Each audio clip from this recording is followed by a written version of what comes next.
सास सिंह जी प्यार से कहना धन अंकल जी।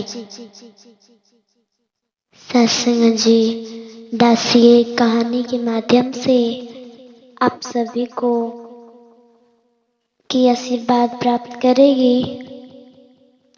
सास सिंह जी दो दोस्त थे और वह छोटे पर से ही प्रतिज्ञा किए थे कि हम यरूशलेम जाएंगे।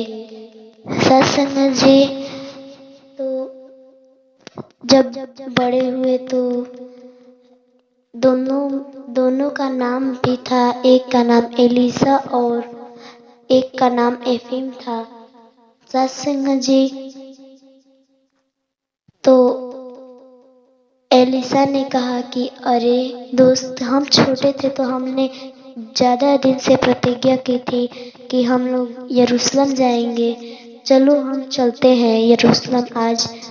तो सत्संग जी एफएम ने बोला कि अरे दोस्त, मेरे पास उतने पैसे नहीं है कि मैं ये तीर्थ यात्रा कर सकूं।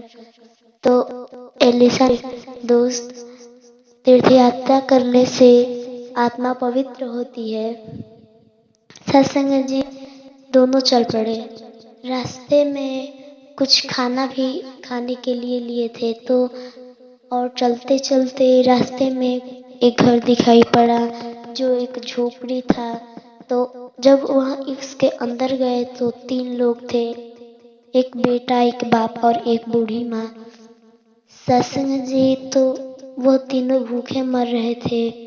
तो एलिसा ने अपने झोले से रोटी निकालकर उसे दिया कि ये लो खाओ, और सबको रोटियां दे दी कि खा लो। और कुछ दिन कहा कि मैं आप सभी के साथ कुछ दिन रहूंगा आपकी सेवा करने के लिए। तो एफिम ने बोला, अरे दोस्त, हम लोग तो तीर्थ यात्रा करने के लिए आए हैं, तो तुम यहीं रहोगे? तो एलिसा ने बोला कि भाई, मैं यहीं रहूंगा, तू जा।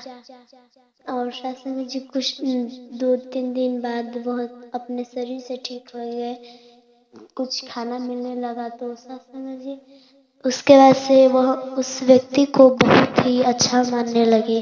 तो एक बार जब वो सोए थे तो एलिसा उठकर चला आया घर अपने, सत्संग जी, और वहां एफिम पहुंचा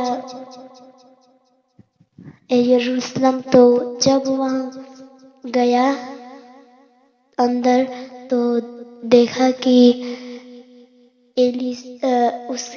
एलिसा की तरह ही एक व्यक्ति उसमें दीपक के अंदर दिखाई दिया। सत्संग जी तो वहां अपनी आंखों पर विश्वास ही नहीं कर रहा कि एलिसा इतनी ऊंची जगह पर कैसे चला गया। सत्संग जी वह देखता रहा। तो फिर एक दिन देखा, फिर जब वह देखकर आया बाहर तो एलिसा को ढूंढा, फिर भी वो एलिसा नहीं दिखा उसे कहीं। फिर अगले दिन वह ऐसे ही देखा तो वह अंदर था, लेकिन बाहर फिर आया तो नहीं मिला। ऐसे ही करते करते 3 सप्ताह बीत गए, वह वही रहा। फिर उसने सोचा कि चलो अब घर चलते हैं। सत्संग जी जब वह घर गया तो देखा, सबसे पहले एलिसा के घर गया और देखा कि एलिसा तो अपने घर में अपने परिवार की सेवा कर रहा है। सत्संग जी तो बोला कि अरे एलिसा, तुम तो वहां थे पर यहाँ तुम कैसे? तो बोला कि अरे भाई, सच्ची तीर्थ यात्रा वही होती है जो दूसरों का भला करते हैं, उसी का सच्ची तीर्थ यात्रा होती है। और मैंने उन लोग का भला किया, मेरी आत्मा वहां भी थी और यहाँ भी थी।